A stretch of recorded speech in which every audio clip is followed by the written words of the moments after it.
I've been consuming YouTube videos since I was 5 years old, which means that I've been on this platform for 17 fucking years. Which is a long ass time if you ask me. I've seen this platform gradually change over the years. I can confidently say that we are past its glorious days and that we're currently crawling through the dark ages. Let's take a look at the history of YouTube.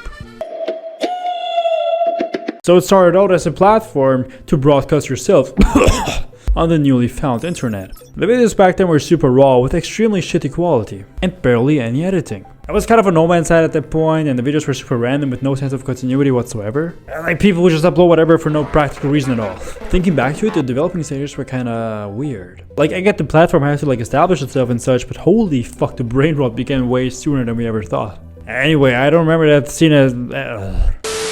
Anyway, I personally do not remember that time period too much because I was built in 2002 and started browsing the internet in like 2008. So I kinda, you know, these things are shadows of the past to me, so let's just move on. I'm really sorry. Now that is the era that I grew up in. If I were to fit this in sort of a timeline, I would put it right after prehistoric YouTube, up until the end of 2011. That age started off with music and lyrics videos and anime music videos, which enabled so many banger songs to my 7-year-old self. The most popular AMV probably being Go On's Fight Against Cell, accompanied by Linkin Park's In The End. Let me know if you're old enough to remember that one in the comments down below. That time period also kickstarted the era of Let's Plays. Back then it was super raw and only featured gameplay and a voiceover, maybe, just maybe if you're lucky enough, a small window showing the facial expression of the Let's Player. And by proxy, Let's Plays kind of kickstarted a serial continuity within YouTube, as completing a single game took multiple videos to do, meaning you for the first time actually had a reason to come back to the fellow's channel and keep watching his content. And the absolute peak of that era undoubtedly were self-made animations. The ones most memorable to me were made by the True Blackie, as they feature characters of video games that I was already familiar with. They genuinely were super hilarious to watch, and till this day remain deeply endeared memories of mine. That was kinda zesty, wasn't it? Penis! Now the animation is nothing crazy compared to like what modern YouTubers produce these days, but the fact that it was made by a random guy, by one of us, made you feel a way deeper, even parasocial connection to it, and made things way more wholesome.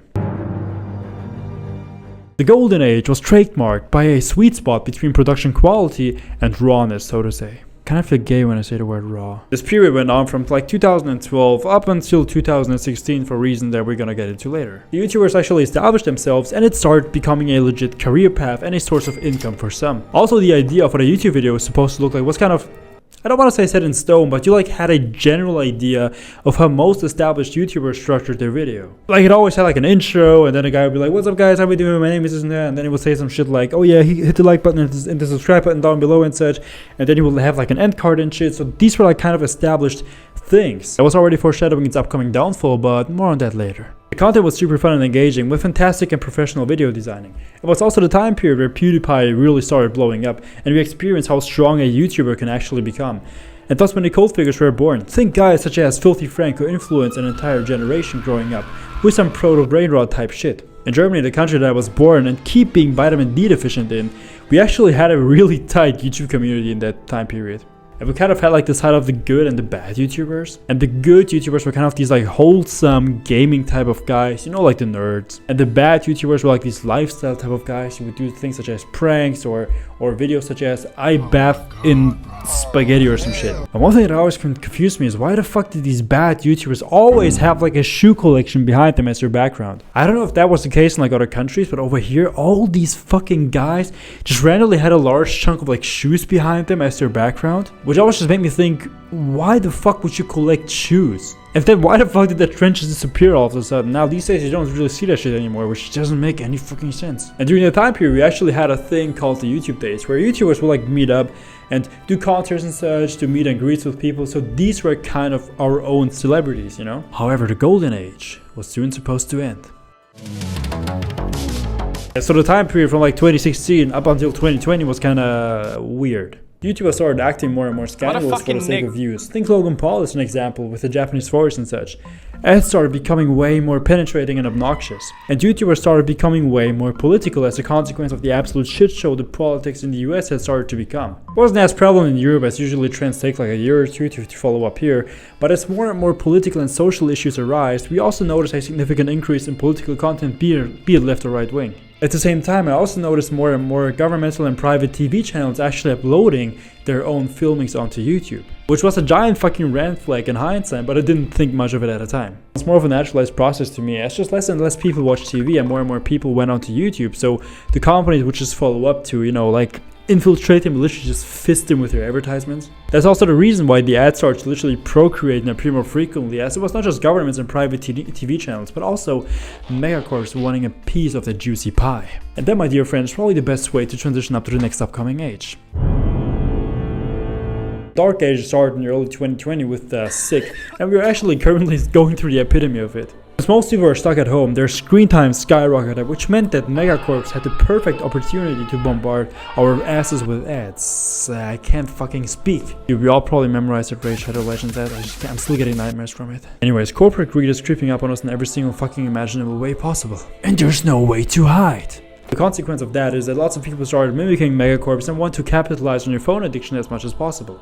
And short-form content exponentially worsened the effect of that, as people just spam garbage content for the sake of financial gain. Now, I won't ever blame somebody for trying to make money, because that's what we all do every day. But the loss of creativity and originality is just absurd. Have you seen one reel or short, you kind of just have seen them all. And the reason for that is because there's a blueprint to generate as much watch time, as many views and shit as possible. Why do you think the viral songs, the subtitles, and the structure is always the fucking same? Because it works and it's making them people money. And again, I'm not ever gonna hate on people trying to make money, because that's what we all do, but at least try to put some creativity on it.